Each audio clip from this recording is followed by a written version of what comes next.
ಕಳೆದ ವರ್ಷ ವಾಡಿಕೆಯಷ್ಟು ಮಳೆ ಆಗಿಲ್ಲ, ಬರಗಾಲ ತಾಂಡವವಾಡಿದೆ. ಈ ಬೆನ್ನಲ್ಲೇ ಇದೀಗ ಹವಾಮಾನ ಇಲಾಖೆ ಮತ್ತೊಂದು ಶಾಕಿಂಗ್ ಸುದ್ದಿ ಕೊಟ್ಟಿದೆ. ಅದು ಬಿಸಿಲಿನ ಝಳ ಈ ಸಲ ಹೆಚ್ಚಾಗತ್ತೆ ಅಂತ. ಇದರ ನಡುವೆ ಈಗ ಆಲ್ರೆಡಿ ನೋಡಿದ್ವಲ್ಲ ಇದೇ ಸುದ್ದಿನ, ಬೆಂಗಳೂರಿನಲ್ಲಿ ನೀರಿನ ಸಮಸ್ಯೆ ಉಂಟಾಗುತ್ತೆ ಅನ್ನೋದಕ್ಕೆ ಎಷ್ಟೋ ಏರಿಯಾಗಳಲ್ಲಿ ನೀರೇ ಬರ್ತಿಲ್ವಂತೆ. ಇದರ ಮಧ್ಯ ಪರಿಸ್ಥಿತಿಗೆ ಪೂರಕ ಅನ್ನುವಂತೆ ನಗರದ ಹಲವು ಕಡೆ ನೀರಿಗಾಗಿ ಜನ ಪರದಾಡ್ತಾ ಇದ್ದಾರೆ. ಈ ಬೆನ್ನಲ್ಲೇ ಎಚ್ಚೆತ್ತಿರುವ ಡಿಸಿಎಂ ಕೂಡಲೇ ಅಲರ್ಟ್ ಆಗುವಂತೆ ಜಲಮಂಡಳಿಗೆ ಸೂಚನೆ ಕೊಟ್ಟಿದ್ದಾರಂತೆ. ಬೆಂಗಳೂರಿನ ಅನೇಕ ಭಾಗದಲ್ಲಿ ಕಾವೇರಿ ನೀರಿನ ಸಮಸ್ಯೆ ತಲೆದೂರೋಕೆ ಆರಂಭ ಆಗಿದೆ. ಸದ್ಯ ಈಗಾಗಲೇ ಬೆಂಗಳೂರಿನ ಅನೇಕ ಭಾಗದಲ್ಲಿ ಅದೇ ಈ BWSSB ಅಧಿಕಾರಿಗಳು ಮತ್ತು ಎಕ್ಸ್ಪರ್ಟ್ಸ್ ಹಾಗೆ ನಗರದ ಜನಪ್ರತಿನಿಧಿಗಳ ಜೊತೆಗೆ ಒಂದು ಸಭೆ ಮಾಡಿರುವ ಡಿಸಿಎಂ ಯಾವುದೇ ಕಾರಣಕ್ಕೂ ನಗರದಲ್ಲಿ ಕುಡಿಯೋ ನೀರಿಗೆ ಸಮಸ್ಯೆ ಆಗಬಾರದು, ಆ ರೀತಿಯಾಗಿ ಕ್ರಮ ತಗೊಳ್ಳಿ ಅಂತ ಸೂಚಿಸಿದ್ದಾರೆ. ಹೆಚ್ಚು ಕಮರ್ಷಿಯಲ್ ಬಳಕೆದಾರರಿರೋ ಜಾಗದಲ್ಲಿ ನೀರನ್ನು ಕಡಿಮೆ ಬಳಸೋಕೆ ಸೂಚನೆ ಕೊಡಿ.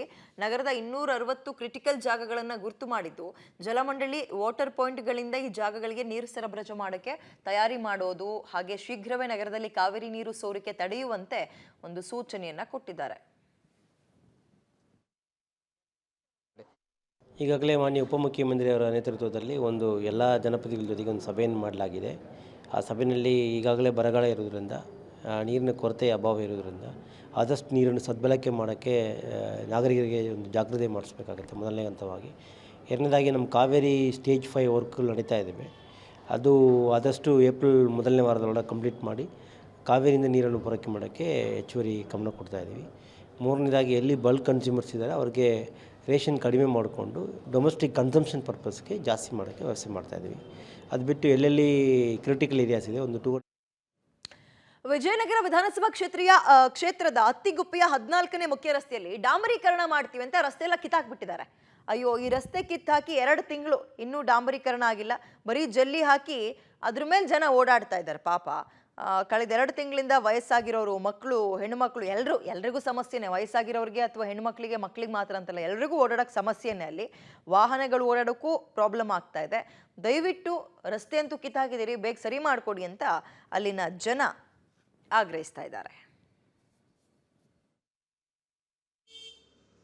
ವಿಜಯನಗರದ ಅತ್ತಿಗುಪ್ಪೆಯ 14ನೇ ಮುಖ್ಯ ರಸ್ತೆಯಲ್ಲಿ ರಸ್ತೆ ಕಿತ್ತಾಕಿ 1-1.5 ತಿಂಗಳಾದರೂ ಕೂಡ ಇನ್ನೂ ಕೂಡ ಸರಿಪಡಿಸಿಲ್ಲ. ಪರಿಸ್ಥಿತಿ ಹೇಗಿದೆ ನೋಡ್ಬೋದಾಗಿದೆ. ಇದು ಅತ್ತಿಗುಪ್ಪೆ ಬಳಿ ಬರ್ತಕ್ಕಂಥ ರಸ್ತೆ. ಕಂಪ್ಲೀಟಾಗಿ ರಸ್ತೆಯನ್ನು ಕಿತ್ತಾಕಲಾಗಿದೆ ಡಾಂಬರೀಕರಣ ಮಾಡೋದಕ್ಕೆ ಅಂತೇಳಿ. ಆದರೆ ಕಾಮಗಾರಿ ಮುಕ್ತಾಯ ಆಗಿಲ್ಲ.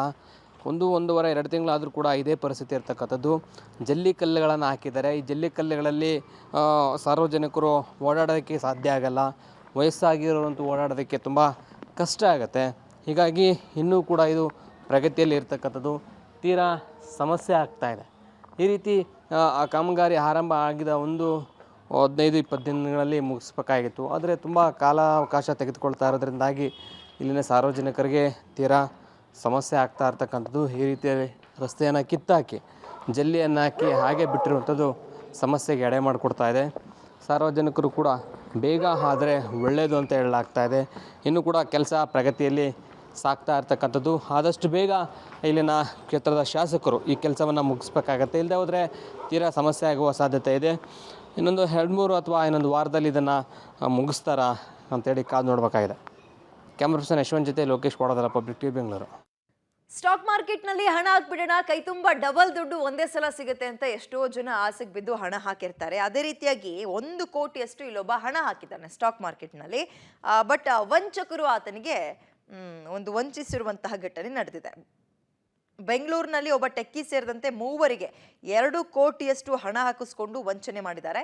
ಈಶಾನ್ಯ ವಿಭಾಗದ ಸೆಂಟ್ ಪೊಲೀಸ್ ಠಾಣೆಯಲ್ಲಿ ಮೋಸ ಹೋದವರಿಗೆ ಕಂಪ್ಲೇಂಟ್ ರೇಸ್ ಮಾಡಿದ್ದಾರೆ.